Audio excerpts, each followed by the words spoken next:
All right. Now, who wants to go into the wild and woolly world of Revelation chapter 17? Let's do it. We're going to start off with the first verse here when I can get to it. And it's going to be an eye-opener, that's for sure. Here we go.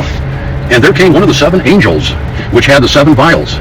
Now you figure, we've explained this before, about how the example of how you have the six seals, the seven trumpets, and the seven vials. And this is keeping in mind the seventh seal is silence in heaven for the space of half an hour. It's probably the interim, if you will, before the Lord kicks butt during Armageddon. That's just my take on it. Could be, but what we're looking at is, again, you have these three sequences of seven. And what they mimic is just like an accordion. You take that accordion and you pull it out a good length, and then you let it collapse, and it comes together. And then you take, and that's for the seals. For the trumpets, you take that same accordion, pull it out halfway, and let it collapse. You take the sequence of the vials that it's talking about here in Revelation chapter 17, you pull it out a little bit, and let it collapse. And we say all the time, the sixth seal, the seventh trumpet, and the seventh vial all have one commonality. They all end in the wrath of God. This is good to know stuff because it factors in a multiplicity of different ways depending on what the circumstance is. So, with that as a lead-in, we'll go through it again, 17:1. And there came one of the seven angels which had the seven vials, and talked with me, saying unto me, Come hither, I will show unto thee the judgment of the great whore that sitteth upon many waters. So now, not only are we getting more clarification on the similitude of the beast that rises up out of the earth with the two horns, also known as what's talking about here, the great whore. Because it looks like a lamb, it talks like a lamb, but it's not a lamb. It's not the sacrifice of Christ. And that, I just had to mention right now. Along those lines, since it's not the sacrifice of Jesus Christ, doesn't that mimic or remind someone of Daniel 9:24-27? Because they say, oh no, it wasn't the blood of the lamb that's talked about in Daniel 9:24-27, especially not even 9:24. To finish the transgression, to make an end of sins, make reconciliation for iniquity, bring in everlasting righteousness, seal up the vision and prophecy, and to anoint, the coup de grace, to anoint the most holy, or the Holy of Holies. That was Jesus Christ. That was that sacrifice. So when it's saying here that the judgment of the great whore that sitteth upon many waters, and it's not, they are not recognizing the fact that it was Jesus Christ who accomplished those things. They're saying it was somebody else. That's where the whoredom comes in, because they're serving their own interests. They're looking out for their own flesh. They're not, like Paul says, that he only wants to know Christ and Christ crucified. They're disregarding all of that. And it gives a little more clarification on what it says in chapter 13 of Revelation as pertaining to that beast that rises up out of the earth. Two horns looking like a lamb, but not acting like a lamb. It's the false prophet. Do we see that? And it's being quantified here. It got qualified in chapter 13 of Revelation. It's being quantified here. The judgment of the great whore that sitteth upon many waters, with whom the kings of the earth have committed fornication, and the inhabitants of the earth have been made drunk with the wine of her fornication. Wow. These are mystical, metaphoric concepts. And it should not be hard to see the message that they portray. So he carried me away in the spirit into the wilderness, and I saw a woman sit upon a scarlet-colored beast, full of names of blasphemy, with 7 heads and 10 horns. Remember what it says in Revelation 13, the beast. And this is where the synergism, this unholy AC/DC energy that comes into play between the false prophet and the Antichrist spirit of Revelation 13. It's being further edified and explained here in Revelation chapter 17. Again, so he carried me away in the spirit into the wilderness, and I saw a woman sit upon a scarlet-colored beast, full of names of blasphemy, having 7 heads and 10 horns. And the woman was arrayed in purple and scarlet color, and decked with gold and precious stones and pearls, having a golden cup in her hand, full of abominations and filthiness of her abominations, of her fornication. And upon her forehead was a name written, Mystery Babylon the Great, the mother of harlots and abominations of the earth. Now we're going to get to see where this woman resides. And then we're also going to draw from the first beast that comes up out of the sea in Revelation chapter 13, because she also has 7 heads, 10 horns, and 10 crowns upon the horns. These are all significant, and we talk about them all the time. Egypt, Assyria, Babylon, Persia, Greece, and Rome. Egypt, Assyria, Babylon, Persia, Greece, and Rome. That's 6. Then you have the Lord's kingdom that was prophesied in Daniel 2:44. In the days of these kings, the Lord God shall set up a kingdom that shall never be destroyed. That kingdom went one way, and the Antichrist spirit kingdom went the other way. And that's the delineation involved. This is the bad delineation right here. And I saw the woman drunken with the blood of the saints and with the blood of the martyrs of Jesus. And when I saw her, I wondered with great admiration. And John wondered at this woman. Because what this woman represented to John was the abomination, the filthiness of her fornication. Now just imagine, John knew that the Lord had told the Sanhedrin in Matthew 23:38 that your house is left unto you desolate. And then John would have been around and in all likelihood knew about the siege of Jerusalem from 66 to 70 AD. So most scholars will say that John, as a very old man, wrote the Apocalypse, the unveiling, in around AD 90. So he would have known, again, about the siege of Jerusalem by Titus of the 10th Roman Legion, Prince Titus, who later became Caesar.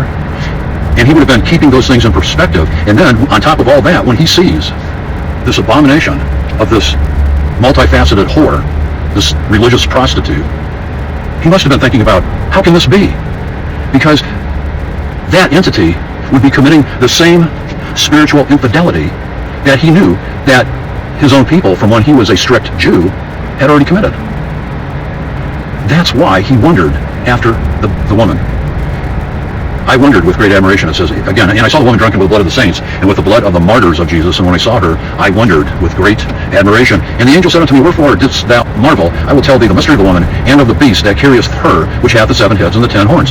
Again, the 7 heads, 10 horns, 10 crowns, representative. It doesn't say crowns here, but it's representative, it's indicative. The correlation, the linkage, and the parallels go right back to Revelation chapter 13, with the beast that rises up out of the water. They're not saying, or John is not saying that it's going to be a physical Antichrist. No, because in chapter 13, we already know this. We talked about it so many times that one of its heads were wounded, which it was. Because that head went away from 66 to 70 AD, didn't resurface until May of 1948. We talk about this all the time. So how are the Christians saying that they're the chosen people? Obviously, they haven't made their election and their calling sure.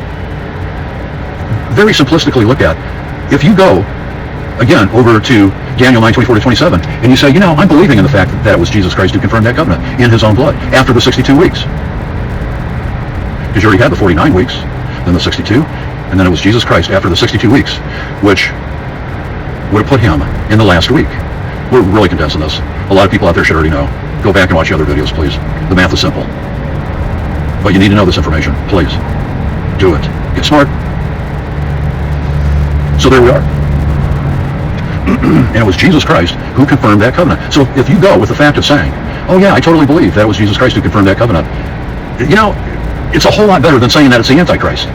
The Antichrist, all these prophecies in the Old Testament, the Old Covenant, were confirmed, are confirmed, forever will be confirmed in Jesus Christ. None of the prophecies were about any Antichrist, any physical Antichrist. You want to go to Daniel chapter 8? You want to go to Daniel chapter 11? We'll do that. You want to go to chapter 9 of Daniel? We'll do that. We do anyway. And now we're in chapter 17. Again, and the angel said unto me, wherefore didst thou marvel? I will tell thee the mystery of the woman, and of the beast that carrieth her, which have the 7 heads and the 10 horns. The beast that thou sawest, here we go, was, is, and shall ascend out of the bottomless pit. The beast that thou sawest was, and is not, and shall ascend out of the bottomless pit, and go into perdition. Oh no, we gotta wait, hold on, we gotta wait for those 5 perfect heifers, the red heifers. We're so excited about that, the temple faithful, and we can't wait until they show up. Oh, we're so excited about that because we are a Jewish supremacist, and they're the chosen people, and we've given away our birthright, and that's okay because we can't wait until they dedicate the temple, even though Jesus Christ gave the one and only sacrifice, but we don't care about that. We care about our flesh because we know that we'll be out of here before the temple gets, stuff done in it. You people are pathetic. You really are. You really are. And they that dwell in the earth shall wonder, just like John did.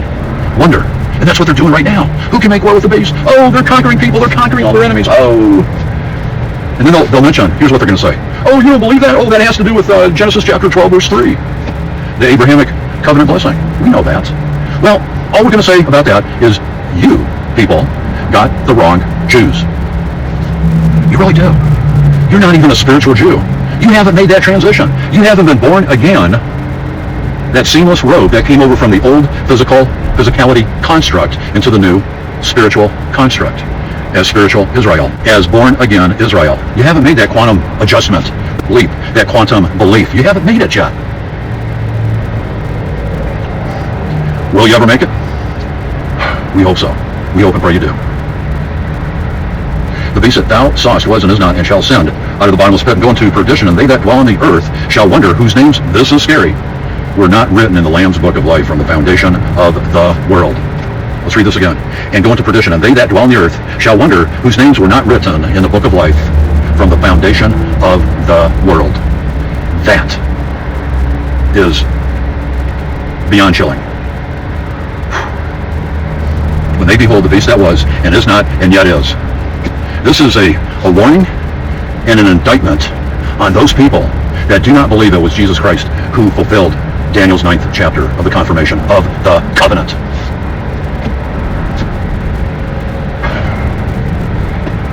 And here, you gotta love this prophetic prose. And here is the mind which hath wisdom. The 7 heads are 7 mountains on which the woman sitteth. That is what you call a metaphor. It's the same metaphor that shows up and is illustrated in chapter 13 of Revelation with the heads. Heads and mountains connote the same word picture. And there are 7 kings, 5 are fallen and 1 is. That's the same exact thing. You've heard us talk about this quite a few times. Is that the woman at the well at Sychar in the 4th chapter of John, that the Lord asked for water, the living water and all that. And he prophesied her situation. He says, well, look, you've had 5 husbands, and the one you're with now is not your husband. But what people don't understand about that is that you still have that relationship when the Lord told, which has to do with the scripture right here that we're reading, that the Lord told this woman, you've had 5 husbands, and the one you're with now is not your husband. That would have been Rome, Egypt, Assyria, Babylon, Persia, Greece, and Rome. The 5, and then the 6th one, that she was illicitly, politics. It makes strange bedfellows. The Sanhedrin was in bed with Rome. Do we understand that? Can we see that? The implications thereof, it's not hard to see. But the Lord was telling her in order to tell us the same thing that is being said right here. Let's repeat it. And there are 7 kings, 5 are fallen, and 1 is, and the other is not yet come. And when he cometh, he must continue a short space. There's going to be a keep that in mind, because there's going to be a qualifier here in a minute. And the beast that was, here it is right here, and is not, even he is the 8th. The short time, the 8th, and is of the 7, and goeth into perdition.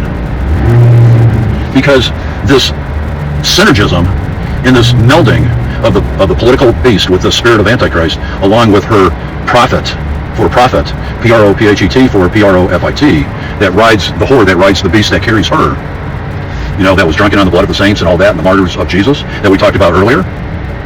It all comes into clarity and makes sense.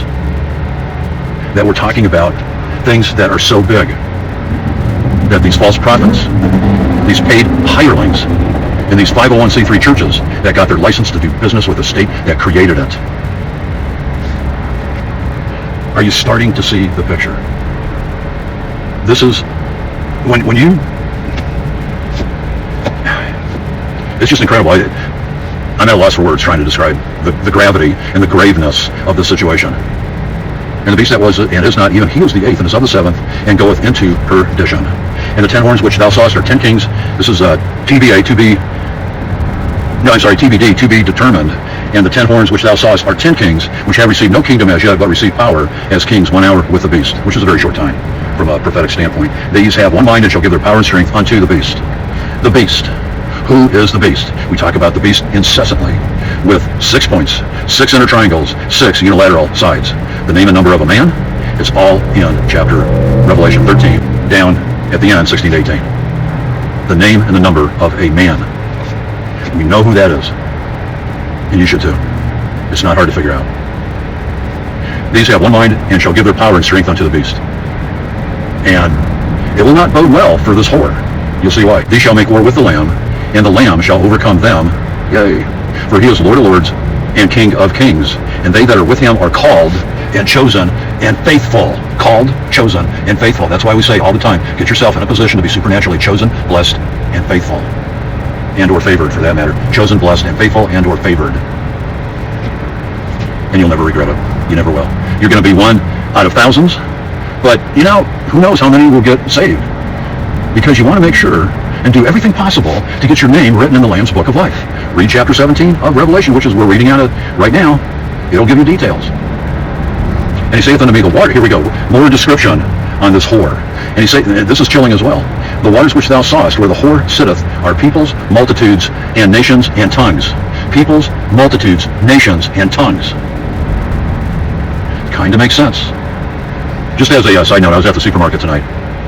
In the aisle, it has one of these, I think it's like Time Life or something, or whatever the magazine name is, and it had on the cover about all the different religions, and they're all melding together, and what the similarities are and all of that. That is also what this whore is a part of, because they are denying, negating, and just running roughshod. In other words, trampling underfoot the blood of the Lamb when they don't recognize that the Lord said about himself that he's the way, the truth, and the life. The way, the truth, and the life. So a lot of people think they have the way, but if they don't have the truth, then how are they going to have the life? Let's repeat that. A lot of people think that they're on the way, but if they don't have the truth, then how do they have the life? Let's rephrase that in one more different way. A lot of people say that they are on the way, that they have Jesus, that they have miracles, that they have wonders and signs in their tent revivals. But if they don't have the truth, in other words, if they have bad doctrine, then how can they have the life of eternity? And the 10 horns which thou sawest upon the beast shall hate. This is where the whore gets her. This is where, yeah, exactly. Just had this unction. This is where, in accordance with the cry of the souls under the altar in the 5th seal, this is where they get their vindication and their validation, right here. And the 10 horns which thou sawest upon the beast shall hate the whore, and shall make her desolate and naked. Where do we see that word desolate? We even mentioned it in this video. Chapter 23, verse 38 of Matthew. When the Lord told the Sanhedrin, your house is left unto you desolate. He shall hate the whore, and shall make her desolate and naked. This is all metaphoric. And shall eat her flesh. Shall eat her flesh. And burn her with fire. This is not a harbinger of good news. For God hath put in their hearts to fulfill his will, and to agree and to give their kingdom unto the beast, until the words of God shall be fulfilled. You know, it's kind of like the mafia. Because you can do all the things right in the eyes of the mafia for the kingpins at the top. And you know what they're going to do? You're gone after you performed your job to the letter for these nefarious peoples. Like this spokesperson, this false prophet for the beast that she rides. She will go that way. They will get rid of her. She will know too much. They will get rid of her. That's why we keep saying, make your calling and election sure. And the woman which thou sawest is that great city which reigneth over the kings of the earth. That's 17:18. Because 11:8 talks about that great city as well, which is Jerusalem. And it talks about in 11:8 as juxtaposed. These are what you call providing the two witnesses in these two verses. It says in 11:8, and their dead body shall lie in the street of the great city, which spiritually is called Sodom and Egypt, where also our Lord was crucified. So we're going to leave it right there. We covered chapter 17 of Revelation. Now, what a person does with that is a very weighty matter, because we're telling you the truth. We are telling you the truth. All the prophecies were crystallized in the person of Jesus Christ. He is the true way, the true truth, and the true life. But if a person doesn't have that right methodology of the right doctrine, and if they go off on these wild, it's been going on for almost a couple hundred years with this John Nelson Darbyism, dispensationalism, you don't have two covenants. You do not have two covenants. This is not dual covenant theology. You do not give away your birthright to an unbelieving people that are still against, in place of, or diminishing the finished work of Jesus Christ on the cross. You do not do that. It was Jesus Christ, final comment, it was Jesus Christ who confirmed that covenant. So if you want to end up, by default, by attrition, as part of that entity that did not come out of her, the next chapter in Revelation 18:4, that says to come out of her, that whore that rides the beast. And stop carrying her water. Stop being a false prophet for profit. Because, look, the Abrahamic covenant, if you don't recognize the fact that that entity of the physicality of the old house went away at the cross and was converted over, translated over, having passed over and born again as born again Israel, as a spiritual Jew, you are missing the boat. And you can put that in the likeness of chapter 24 with the flood and the boat and Noah and all that sort of thing as well, because it applies to you as well. You are missing the boat. You're missing everything that the Lord has for you as far as your inheritance and your heritage. That's your inheritance and your heritage right there. That was initiated back with the Abrahamic covenant out of Genesis chapter 12 verse 3, carried on through with the ratification of the covenant of Daniel 9:24-27, all the way through till now. And then to the cross. We can't forget the cross. Of course, it was the cross that solidified that new construct of being born again from the physical that Nicodemus didn't understand, like people today don't understand, from that physical to the spiritual. That is what we need to understand. That is where we need to put our faith, our hope, our trust, our confidence, that it was Jesus Christ, the way, the truth, and the life. Please, get with the program and cry out to God. Get yourself in a position and cry out to God. Bless me as one of the chosen, favored, and blessed of spiritual Israel. You got all eternity to thank the Lord. I love you guys. Stay remnant, and we'll talk soon.